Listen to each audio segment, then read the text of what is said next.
Thank you so much for being here. This is Hira. So in this video, I wanted to talk about motherhood. And in particular, I wanted to talk about when you want to be more than just a mother. So the word motherhood itself, you think it'd be really light and fluffy, but it's really not. It's such a loaded word because it brings about like checklist after checklist of things that entail a mother and what a good mother is, or what an awesome mother is, or what a mother should be, or what a mother should not be. And it's just a never-ending list. So, but in this video, I really wanted to focus on when you're a mom and you want more than just being a mom. So, I had my daughter and I had a really bad postpartum depression. Like, on a scale of 1 to 10, like around 7 is what my therapist had told me she would put me at. And I remember I was talking to my husband, who was doing first year of medical residency at that time. He was ex-husband number one. And he was and I was telling him I have postpartum depression, I'm really unhappy being at home with the kid all the time. And it was a lot of emotions all at once, right? Because I was also trying to breastfeed, and that was a complete failure. And because I just didn't make milk. That's it. I didn't make milk. But that's a different discussion all in itself. And then, I was doing the night duty all the time. And it was just exhausting. I was exhausted from a pregnancy, and then I was exhausted after, postpartum. And then I was stressed out too because I couldn't breastfeed. So, because in my head, I was oh, a good mom breastfeeds. And then I ended up, I had postpartum depression. I remember talking to my husband, and he was I don't understand why you're not happy. He's all my friends' wives are so happy with after having a baby. And that was the beginning of the end of my first marriage.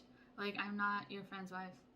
Most of them are pathetic and they're losers, and all they give a shit about is getting a dick in their life and getting pregnant and having a kid. That's it. Most of them. Not all of them. I met them, and most of them are just pathetic. That's pathetic. Just pathetic. I don't know. First marriage is over, thank God. No regrets. And and that statement, it forced me to realize, no, I want more from my life than just being a mom. Yeah, I love my daughter, and I love spending time with her, but you know what? I want more.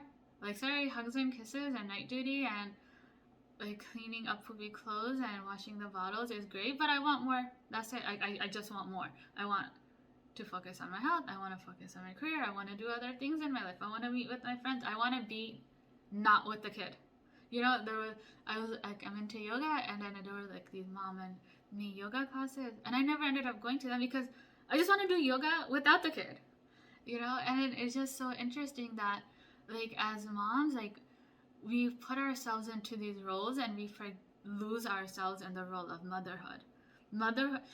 Now I consciously know that I define motherhood, and motherhood does not define me. I'm a good mom because I said I'm a fucking good mom, not because some checklist from the American Association of Pediatrics came out and I can honestly say I meet all the boxes. No, I don't give a fuck about the checklist. And the checklist changes depending on where you're located. It's really interesting. Even in the same country, if you move from the city, I was in the New York City metropolitan area when my daughter was a baby. And if you go to Ohio, that checklist changes. My family was in Ohio at the time. Or if you talk to people from the Indian subcontinent, the checklist changes. And I'm so sick of fucking checklists of what a good mom is. I'm a good mom, and that is enough. I don't like breastfeeding. That is enough. I'm still a fucking good mom, and my kid is still healthy. And not only is she healthy, I think she's smart. Is she gonna go to Harvard? No, I don't know. Maybe she will, maybe she won't. But who the fuck cares? I'm still a good mom because I define motherhood. And it's so interesting that when I started realizing that no, I define motherhood, that I started, going to the gym, and my daughter went to the gym daycare, that I was wow, I'm a better person. I'm a better mom as a result of it, because I'm taking care of my physical health. And when you physically feel good, you feel good mentally too. And there were days I would go to the gym and I wouldn't even work out. I would just get a cup of coffee from the cafe and just read a book. And it was so amazing because it was just baby free time where I could literally read 6-7 pages without being interrupted. And if you don't know what I'm talking about and you're going to have a kid, you will soon know what I'm talking about, because kids want your attention all the time, and which is great, but there's times when I want my attention. I want my own focus inward, I want to focus on myself. I want to focus at the task at hand. Whether I'm cooking or working or whatever, or at the gym, it doesn't matter. And then I know it's such a small statement to be like, I define motherhood and motherhood doesn't define me, but it is a radical shift. And, if you're an expecting mom or you're already a mom, I would really encourage you to bring awareness to your own definitions and your beliefs around motherhood, and not bind yourself with these beliefs, because if you don't fit into a role, you don't fit into a role. I know I have a friend and she's on her 4th kid right now, and I'm like, I want nothing from her life. I look at her and I'm like, nope, don't want it. Like, that's just not for me. Like, I don't want that many kids. I don't want to be at home with the kids all the time. I don't want to be breastfeeding them all the time. Like, that's it. Like, I want to do me, and after divorce number 1, I was a single mom. I was living alone, and I'm an R&D scientist, and I worked on an $800 million project. I fucking killed it. I loved it. I felt so brilliant. And what's interesting is that when I was 100% stay-at-home mom, because we had moved after my daughter was about 3 months. We relocated from Michigan to New York, and so I went from working into not working. And I realized just being at home all the time, I didn't feel like I didn't feel smart. I was like, what am I doing with my life? I was like, I went through all this schooling, I went to undergrad, I went to grad school, and she just sit at home. I could not do it. It made me really unhappy, and yeah, and it led to my first divorce, because my husband and I were not on the same page, and I was like, fuck it. I was done.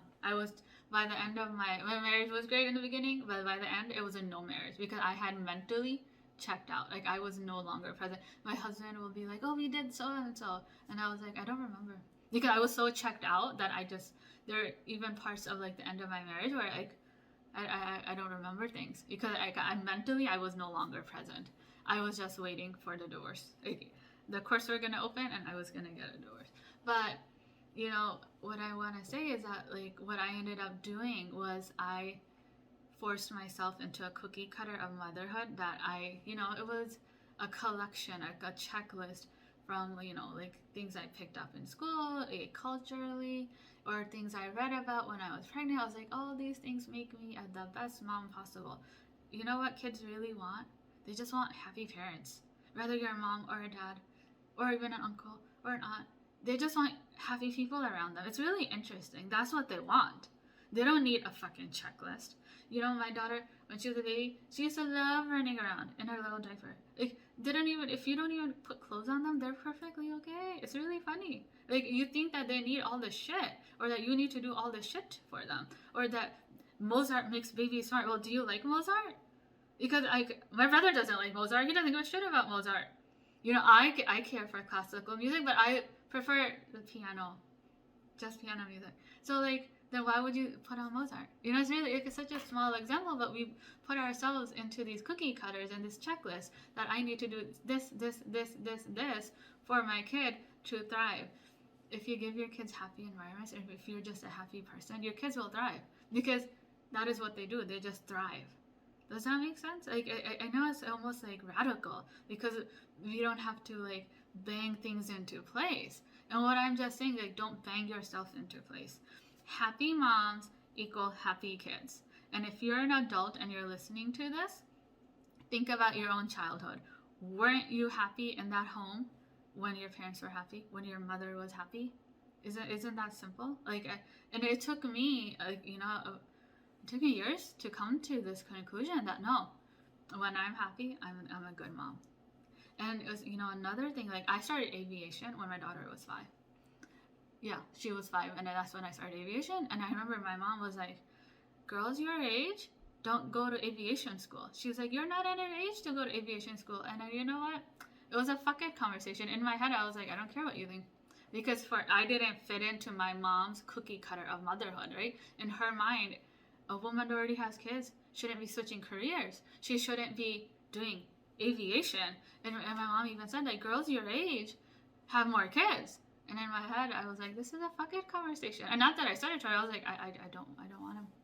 I don't like being pregnant, and I don't want kids in my, I don't want another kid in my life right now. I wanted to do aviation.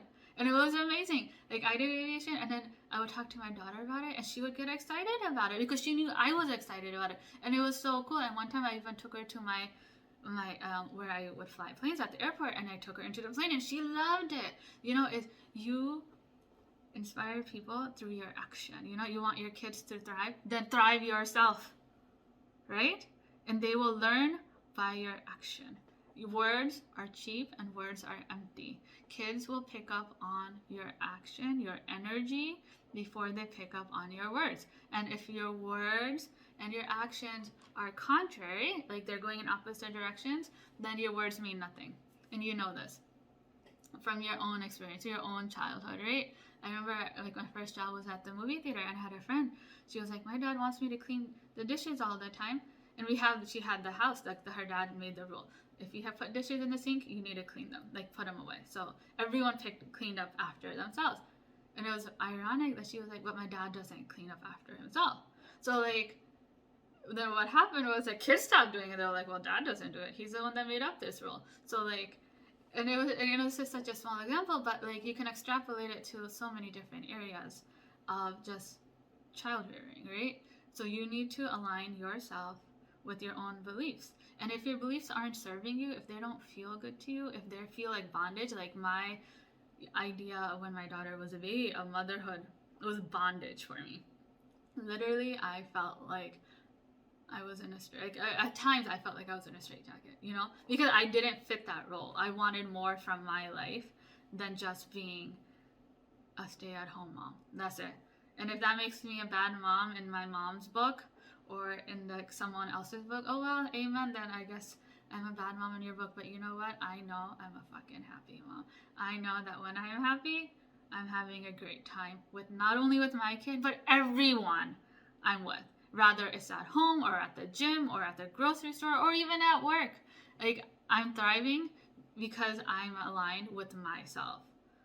And that's just, and it's just a small message, but I really encourage mothers to take time, like even like 2 minutes a day, you know, right before you go to bed, or maybe first thing in the morning, or maybe when the kid's like googie gaga with some toy, you know, to just be like, what is it that I want? What is it that makes me happy?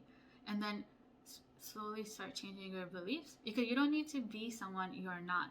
Kids want happy moms and dads and people around them. And when you're a happy mom, you automatically will have a happy kid, because you thrive and they will thrive. It's so simple. So I really hope that this helps you. And until next time, Namaste.